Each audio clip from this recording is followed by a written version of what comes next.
कर्जतमध्ये मिसळ कुठे चांगली मिळते हा प्रश्न आला की एकच उत्तर, भाई शिंदेंची मिसळ. झणझणीत मसाला, अस्सल घरगुती चव आणि प्रत्येक घासात वाह असं म्हणायला लावणारा स्वाद.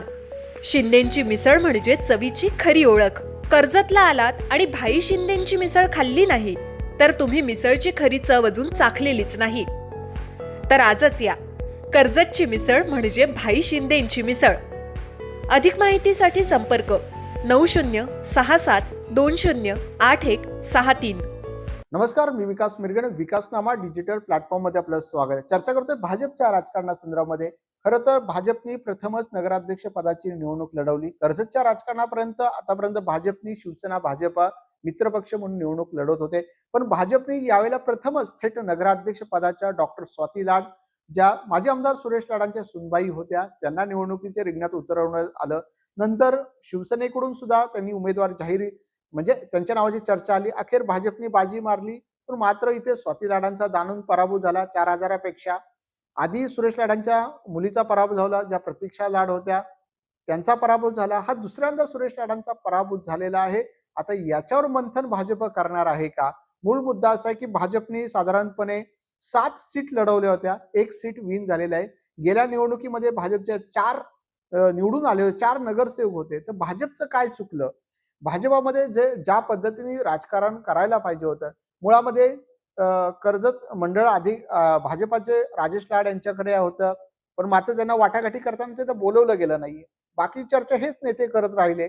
मग भाजपामध्ये ज्या पद्धतीने समझोता किंवा चर्चा मिटवायला पाहिजे होतं, बाकीचेच लोक चर्चा करायचे. कर्जत मंडळ अध्यक्ष म्हणून राजेश लाड होते, त्यांना तर कधी बैठकीला बोलवले की नाही किंवा बैठकीला होते की नाही हाही प्रश्न निर्माण झालेला आहे. त्यामुळे या सगळ्याचा जर आपण विचार केला, भाजपला दाणून पराभव होताना दिसून आला, म्हणजे हा पराभूत झाला.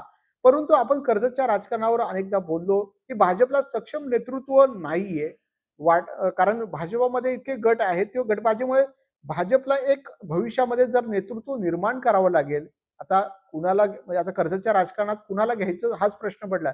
कारण भाजप राज्यामध्ये अनेक ठिकाणी लोकांना घेतात, पण कर्जतच्या राजकारणामध्ये राजकीय पोकळी निर्माण झाली. त्यामुळे भाजपकडे चेहरा नाहीये, दुसऱ्या पक्षात पण चेहरे नाहीयेत. मग त्यांना घेऊन किंवा समझोता किंवा वाटाघाटी केल्या असतील, राजकीय ताकद, तसंही कर्जतच्या राजकारणामध्ये नेतृत्वाचा अभाव भाजपामध्ये आहे. त्यामुळे सगळ्या गटबाजी होते, प्रचाराचे मुद्दे नव्हते, किंवा मग कोण वाटाघाटी, कुणाकडे नेतृत्व, मग सगळ्या अशा गुंतागुंतीमध्ये आणि प्रथमच भाजप म्हणजे ही सगळी असा प्रश्न निर्माण झाला. त्यामुळे भाजप सारख्या पक्षाचा राज्यामध्ये भाजप नंबर 1 पक्ष बनलेला आहे, झालेला आहे चव्हाणांच्या नेतृत्वाखाली. पण मात्र इथे नेतृत्वाचा अभाव झाला, किंवा ज्या पद्धतीने राजकारण करायला पाहिजे होते, काही सीट ज्या योग्य व्यक्तींना द्यायला पाहिजे, काहींचे प्रभाग बदलले, काहींचे प्रभागात तिकीट दिले नाहीये, काही प्रभाग सोडून गेले, काही प्रभागांना तिकीट दुसऱ्या पक्षामध्ये गेले.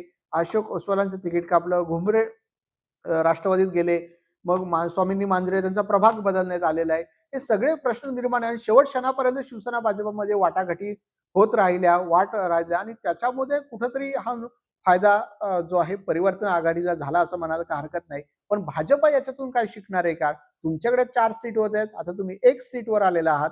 म्हणजेच गेल्या वेळी शिवसेनेच्या कृपेने तुम्हाला 4 सीट मिळाल्या असंच म्हणायला काय हरकत नाही. आता 1 सीट आहे, म्हणजे शेवटी शिवसेनेच्या नेतृत्वामुळे तुम्हाला 4 सीट मिळाल्या.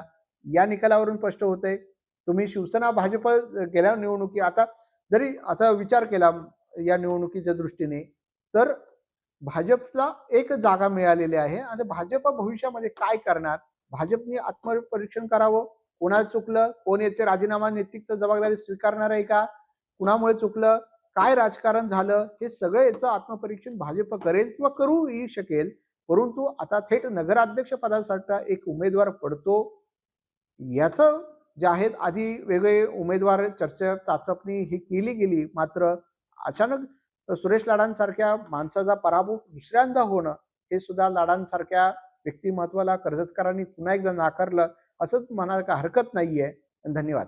तुमच्या जाहिरातीसाठी एक संधी मोठ्या प्रेक्षकांपर्यंत पोहोचवा. व्यवसाय असो किंवा इव्हेंट, विकासनामा सोबत जाहिरात करा. स्क्रीनवरील नंबरवर आजच संपर्क करा. विकासनामा, तुमचा आवाज, तुमची जाहिरात. तसंच विकासनामाला सबस्क्राईब करा आणि अपडेटेड रहा.